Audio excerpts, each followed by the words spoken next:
2018 کے الیکشن میں عمران خان کو دھاندلی سے وزیر اعظم بنوانے کا الزام لینے والی فوجی اسٹیبلشمنٹ اگلے 3.5 برس تک خان کے ساتھ ایک ہی صفحے پر رہتے ہوئے بیک سیٹ ڈرائیونگ کے مزے بھی لیتی رہی، لیکن پھر وہی ہوا جس کا ڈر تھا۔ عمران حکومت کی نااہلی اور نالائقی نے ہائبرٹ نظام کو ایک گالی بنا دیا، جس کی ذمہ داری فوجی اسٹیبلشمنٹ پر ڈالی جا رہی تھی۔ اس دوران خان صاحب نے اپنے محسنوں کو آنکھیں دکھانا بھی شروع کر دی تھی، چنانچہ وسیع تر قومی مفاد میں کھڑے کیے گئے پروجیکٹ عمران خان کو قومی مفاد کے تحت جنوری 2022 میں لپیٹنے کا فیصلہ کیا گیا اور اپریل میں کپتان حکومت کا دھڑن تختہ ہو گیا۔ لیکن سیم پیج کی حکومت ختم ہوتے ہی عمران سڑکوں پر نکل آئے اور فوجی قیادت کو تنقید کا نشانہ بنایا۔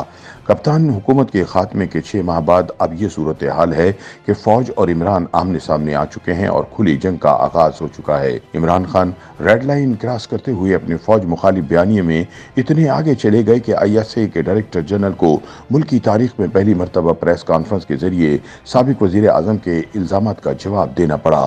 اس دوران عمران خان کی جانب سے اعلیٰ فوجی افسران کے نام لے کر ان پر سخت الزامات عائد کیے جا رہے ہیں، اور اب تو عمران نے وزیر آباد میں ہونے والے قاتلانہ حملے کی ذمہ داری بھی ISI کے ایک سینئر افسر پر ڈال دی ہے۔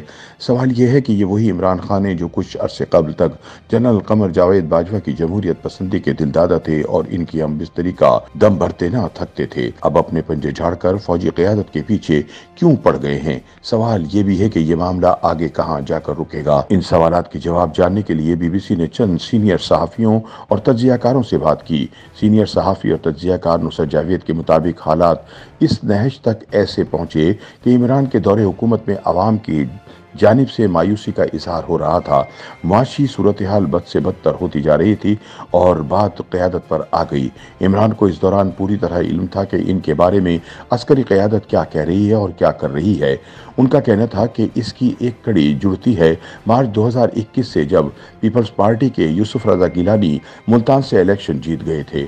الیکشن کمیشن نے 2021 کی سینٹ انتخابات کے لیے گیلانی کے کاغذات نامزدگی کو منظور کرتے ہوئے حکمران جماعت کی جانب سے اٹھائے گئے اعتراضات کو مسترد کیا تھا۔ نصرت جاوید کے مطابق تنازع عمران کو سمجھ آ گیا تھا کہ یہ عسکری قیادت کی طرف سے کیا گیا ہے۔ بیرون ملک مقیم متنازع صحافی سریل المیرا کہتے ہیں کہ پاکستان میں سول اور عسکری قیادت کے درمیان ہونے والی جھڑپوں کی بنیاد ایک ہی ہے کہ سیاست میں ایک وقت میں ایک ہی باس ہو سکتا ہے۔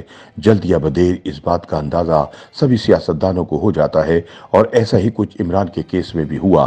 انہوں نے کہا کہ بظاہر تو عمران اور فوج کے درمیان تنازع DGISI کی تقرری پر ہوا، لیکن دراصل اس کا تعلق اس بات سے بھی ہے کہ اگلا آرمی چیف کون ہوگا۔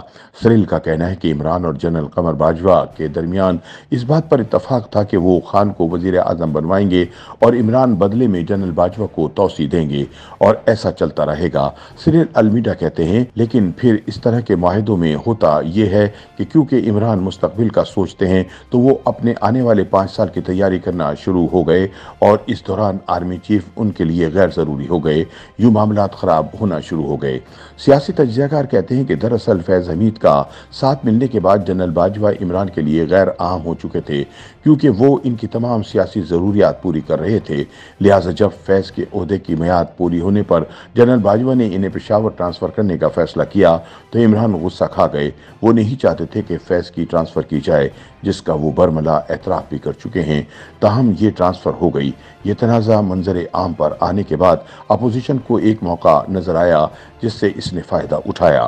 سرل المیڈا کہتے ہیں کہ ہمیں نہیں بھولنا چاہیے کہ فوج نے پہلی مرتبہ ایک پاپولسٹ کے ساتھ اتحاد کیا تھا، اور عمران کا سپورٹر فوج کے سیاسی سپورٹر سے بہت مختلف ہے۔ عمران کے بارے میں کہا جاتا ہے کہ 2018 کے انتخابات کے بعد ان کو فوج اقتدار میں لائی تھی، لیکن خان کا ووٹر صرف اسی کی سنتا ہے اور فوج کے تابع نہیں ہے۔ اس لیے جب فیصلہ کرنے کا وقت آیا تو عمران کا سپورٹر فوج کے بجائے اپنے لیڈر کے ساتھ کھڑا ہو گیا، جس کا نتیجہ سب کے سامنے ہے۔ لیکن نصرت جاوید کی رائے اس سے مختلف ہے۔ ان کا کہنا ہے کہ یہ ایک ایسا وقت ہے جب عمران خاصی انتہا پسندی دکھا رہے ہیں۔ ان کی مقبولیت اس حد تک نہیں کہ لوگ ان کی خاطر عسکری قیادت پر حملہ آور ہو جائیں، اور پاکستان کا جمہوری نظام اتنا مضبوط نہیں ہوا کہ فوج کے ساتھ ٹکراؤ کو برداشت کر سکے۔ عمران پر حملے کے بعد ان کو وقت مل گیا ہے اور اب